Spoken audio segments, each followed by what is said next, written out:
असं वाटतंय आम्हाला. आतापर्यंत मोहोळला यशवंत तात्यांचं जरी काम चांगलं असलं तरी पण मोहोळला स्थानिक उमेदवार आमदार म्हणून मिळू शकत नाही, हे त्याच्याकडे कसं बघताय किंवा स्थानिक आमदार व्हायला पाहिजे असं वाटतंय का? नक्कीच, कारण स्थानिक आत्तापर्यंत ह्याच्या अगोदर जे आमदार कुठले बाहेरचेच होते, रमेश कदम, आता हे पण ढोबळे साहेब. हा डोबळे साहेब होते. आता हे कुठले मला माहित नाही यांचं गाव, बहुतेक इंदापूरचे दिसतात हा. इंदापूरचे. पंढरपूर. आणि मग आम्हाला तसा जवळचा उमेदवार पाहिजे. हो बरोबर, तात्या पण इंदापूरचे. मग आता कसं आहे, खरे साहेबांकडून जे अपेक्षा होते ते आमच्या पूर्ण झाल्या, त्यामुळे थोडं खरे साहेबांकडे कल आहे हे असं वाटतंय मला. आणि अशा पद्धतीने काम करत राहिल्यास प्रतिसाद त्यांना मिळेल असं वाटतंय. नक्कीच. आता मला सांगा, एखादा व्यक्ती काय नसताना जर एवढं काम करतोय, मग त्याला प्रतिसाद देणं हे कर्तव्य आहे आमचं जनतेचं. आणि विशेष म्हणजे तो 10 दादा किती दिले हो? 10 लाख दिले का आपल्या ह्याला समाज 10 लाख आणि रस्त्यासाठी दलित वस्तीचा रस्ता आहे त्याच्यासाठी 48 लाख असा. कसा एक मिनिट, रस्ता कसा आहे मी सांगतो. तो रस्ता आहे ना, जे 48 लाखाचं जे प्रपोजल त्यांनी मान्य केले ना, ते वडदेगाव स्मशानभूमी ते नदीकाठ असा तो रस्ता आम्हाला खूप दुर्मिळ रस्ता होता, तो त्यांनी करून दिला. त्यामुळे आम्ही त्यांच्याकडे अट्रॅक्शन होतो. तुमचं पण घर तिकडेच आहे का? हो, तिकडे वसियत आहे आमची ना. अनेक नागरिक राहते तिकडे. हो भरपूर. आता जवळजवळ 50-60-70 मतदान तिथलं आहे त्या भागातलं. एकंदरीत. आणि दुसरा प्रश्न, आपल्या भारतीय जनता पार्टीतर्फे मोहोळचे क्षीरसागर घराणं आहे, तर त्यांनी पण अनेक विरोधात उभा राहून त्यांनी पण एक विरोधाची भूमिका त्यांनी पार पाडलेली आहे. याबद्दल यावेळेस त्यांना उमेदवारी मिळेल असं वाटते का तुम्हाला? आता भाजपातर्फे काय सांगावं, त्याने तर खूप प्रयत्न केलेत, त्यामुळे त्यांना ते जमलेलं नाही, पण खूप प्रयत्न केले. चालण्याच्या अवस्थेत नाही तो. समाजाची किंवा सगळ्या जनतेची समस्या काय सोडवणार तो? आता त्यांनी घरी बसाव. जरी त्यांनी भाजपचं काम करत असलं तर त्यांनी घरी बसाव, कारण त्यांना ती म्हणजे शारीरिक प्रकृती काम देत नाही त्यांची. स्थानिक आमदार होत नाही याच्याकडे अजून कोणत्या पद्धतीने बघताय? स्थानिक आमदार का होऊ शकत नाही याची कारण काय असू शकतील? राजकीय कारण आहे. तेवढं मला सर काय अनुभव नाही, मी एक कलाकार आहे, पण मी जास्त खोलात जात नाहीये. हा म्हणजे असं आहे. पण भविष्यात आता 2024च्या आगामी विधानसभा निवडणुकीत थोडंसं वातावरण वेगळं असेल असं निश्चितपणे वाटतंय. हा म्हणजे हे असं नक्की होणार, म्हणजे होणार, हे होणार, ह्यात काही बदल होणार नाही. एकतर्फी निवडणूक किंवा एकतर्फी कुठल्या पक्षाचा कुठला उमेदवार एकतर्फी निवडून येणार नाही असं वाटतंय तुम्हाला? एकदम करेक्ट, बरोबर आहे. निश्चितपणे आपण नागरिकांच्या प्रतिक्रिया जाणून घेतोय.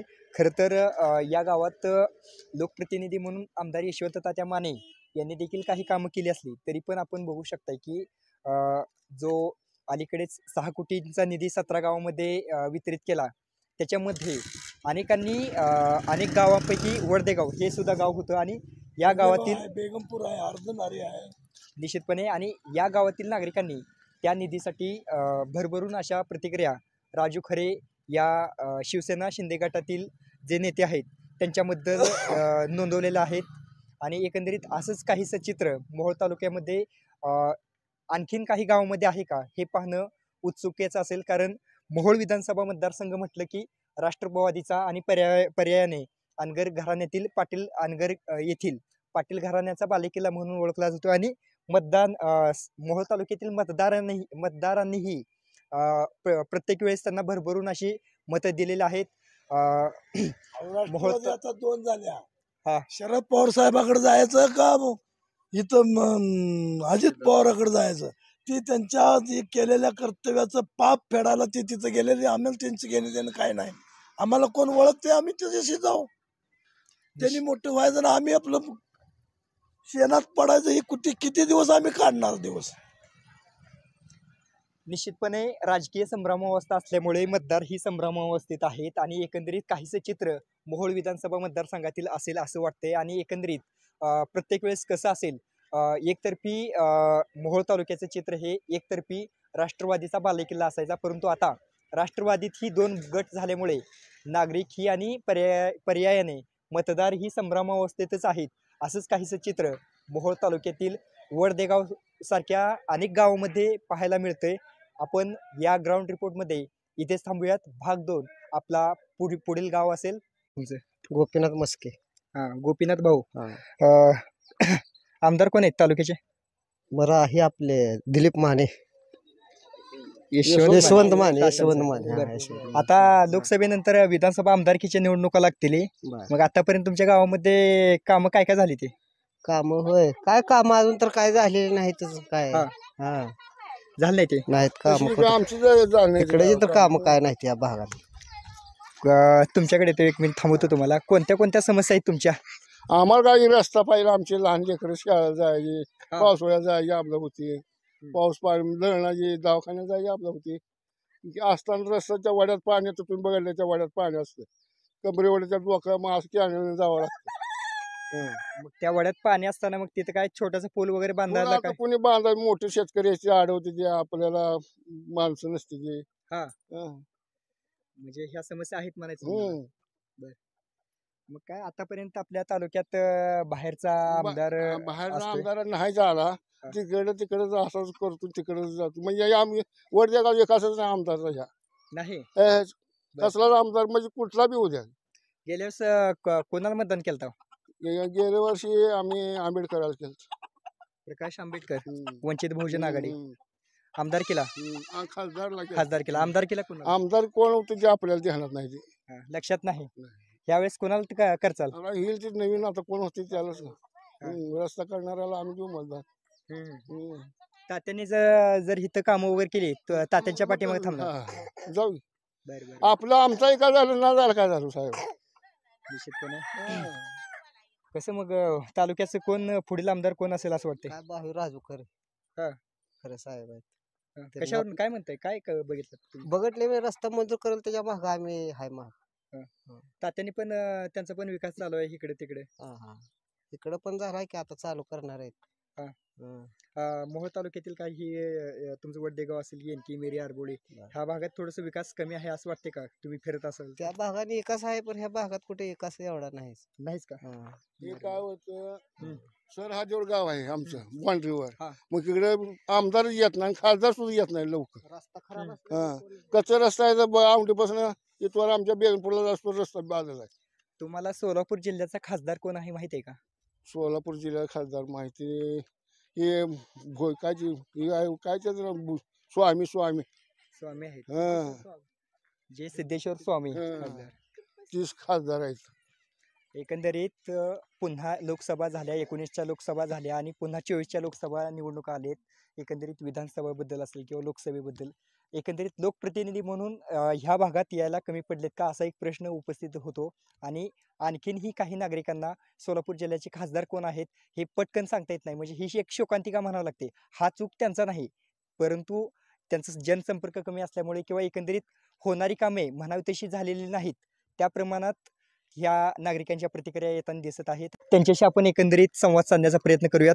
खरं तर मगाशी तेजस्विनीला आपण बोललो, ती तिथून येत असताना तिचंच इथं घर आहे. तर तेजस्विनी, कुठं आहे तुझं घर? बरं. ठीक आहे आजी, काय गावात काय काय समस्या आहे तुमच्या? काय समजायचंय गावात नकाच रस्त कसं आहे ते असं म्हणजे- पावसाळ्यात यायला येत नाही, उन्हाळ्यात नाही, हा. लेकरं शाळेला जायची यायची अडचण सगळी. आतापर्यंत कोणाला काय सांगितलं नाहीत काही? कुठं सांगितलं होतं पण काय नाही. हा. करत नाही ते एवढं घेऊन त्यांनी मोरवून. मग कसं वाटतं हे पुढचा आमदार कोण होईल? आता काय बाय, आता कोण ह्या जे आमदार होणार, रस्ता कोण करून देईल ती होईल आमदार. काय सांगताय, काय अडचणी रस्त्याबद्दल मागापासून बोलतोय, रस्त्याबद्दल काय सांगताय? रस्त्याबद्दल अडचणी म्हणलं तर लहान मुलांना शाळेला जाण्याची खूप फार मोठी समस्या आहे. पुन्हा एखादा माणूस जर आजारी पडलं तर एखादी गाडी नेण्यात पण सुद्धा असं म्हणजे चिखल एवढा होतं की तिथपर्यंत जाऊ शकत नाही माणूस. त्याची एक ही फार मोठी समस्या आहे. मग आता रस्ता कोण, आता ते 6 कोटीच्या निधीतून तुमच्या काय गावाला पण निधी भेटलाय मग कसं बघताय त्याच्याकडे? आता ह्या सरांनी आतापर्यंत जे आलं त्यांनी काय आपल्याला आतापर्यंत मदत केली नाही, पण आता ह्या राजू खरे यांनी आम्हाला इतकी म्हणजे आम्हाला सवलत अशी मोठी मिळवून दिली की फार मोठा आम्ही त्यांचा आभारी आहोत आम्ही त्यांच्या. बरं, ते रस्ता केल्यामुळे तुमच्या अडचणी सुटलेत आणि हो सुटलेच, फार मोठी समस्या सुटली. बरं, त्याने लोक विधानसभेसाठी म्हणतात आमदार होण्यासाठी एक संभाव्य उमेदवार म्हणून तुमच्या गावातच असेल किंवा इतर पण गावात काम चालू केलंय. मग तुम्हाला एक वैयक्तिक वाटते की बाबा अशा पद्धतीने काम करत गेल्यास ते पुढील आमदार होऊ शकतील असं वाटते? हो होऊ शकतील. होऊ शकतील. आमचा तर फुल पाठिंबा आहे त्यांना. चालू आमदार यशवंततात्या माने आहेत, त्यांचं पण काम एकंदरीत बऱ्यापैकी आहे असं म्हणते. मग त्याच्याकडे कसं बघताय? आतापर्यंत तर काय आम्हाला त्यांचा अनुभव आला नाही, पण ह्या सरांचा आम्हाला फार मोठा अनुभव आलेला आहे. राजू खरेंचं का? हो, राजू खरेंचा. त्यांच्या मिसेसचं पण यात फार मोठं योगदान आहे. त्यांनी पण आम्हाला पुढं घालून म्हणजे असं महिलांच्या समस्या त्यांनी जाणून घेतल्या. या मामा पुढं कसं बघताय? आतापर्यंत तुम्ही म्हणजे 15-20 वर्ष झाली, अजून रस्ते खराब आहेत असं एकंदरीत बघताय? रस्ते खराबच आहे ते. हा. पहिल्यापासून कोणी आमदार झाले त्यांनी काय हे घेतलं नाही. मग हे आता आमदार राहणार आहे, त्याला आम्ही मत टाकणार. मग आता तुमच्या गावात पण निधी ते दिलाय. बी हा. रस्त्यात काय ते पुरावा आम्हाला द्यायला आम्ही मत टाकत नाही. करतो म्हणलेत वाटतं रस्ता. करतो नाही, तुम्ही टिपर आणून 1-2 खेपा वाटल्याशिवाय आम्हाला पेसवायला लागत नाही. यांनी खेपा वतल्या आणि त्यांनी परत डांबरी करून दिलं, मग तुम्ही कोणाकडे? नाही त्याच्याच मागं आम्ही. कोण आधी मुरुम टाकले त्याच्यामध्ये? हा, म्हणजे ज्यांनी सुरुवात चांगली करतील हा, त्यांच्या ते पाठीमागं असं एकंदरीत म्हणणं आहे. आणि खरं तर हे रस्त्याच्या अडचणी असल्यामुळे ज्यांनी निधी मंजूर करून दिलेला आहे त्यांच्याबद्दल नागरिक पॉझिटिव्ह म्हणजे सकारात्मक बोलताना दिसत आहेत. आणि एकंदरीत तात्यांबद्दल आम्ही कोणालाही विचारू देत थोडंसं निगेटिव्ह किंवा बोलायला नकार देत आहेत, की जो आपला मोहोळ तालुक्यामध्ये किंवा वैयक्तिक या वडदेगावमध्ये जो आमचं काम करेल, जो आमचा रस्ता सोडवेल, रस्त्यासारखे रस्ते, वीज, पाणी यासारखे मूलभूत गरजा किंवा मूलभूत प्रश्न ज्यांनी सोडवतील त्यांच्या पाठीमागं आम्ही ठामपणे उभे राहू असं एकंदरीत वडदेगाव उभारणार ना? हो बरा. मला हे सांगा, आता रस्ता झालाय म्हणते ती किंवा रस्ता हे होईल, हा, परंतु ह्याच भागातील लोक येतील का? तुमचं गाव सगळं गाव त्यांच्या पाठीमागे जाईल? ते बाकीचं सांगत हा. नाही. बाकीचं आपण मालक आहे का? ज्याने होय बरोबर ज्यांनी सोडवतील आपल्या समस्या त्यांनी आपण त्यांच्या हा, पाठीमागे. ते- एकंदरीत आपण बघू शकताय की आमच्या समस्या कोण सोडवतील त्यांच्या पाठीमागे आम्ही भक्कमपणे आगामी विधानसभेला उभे राहू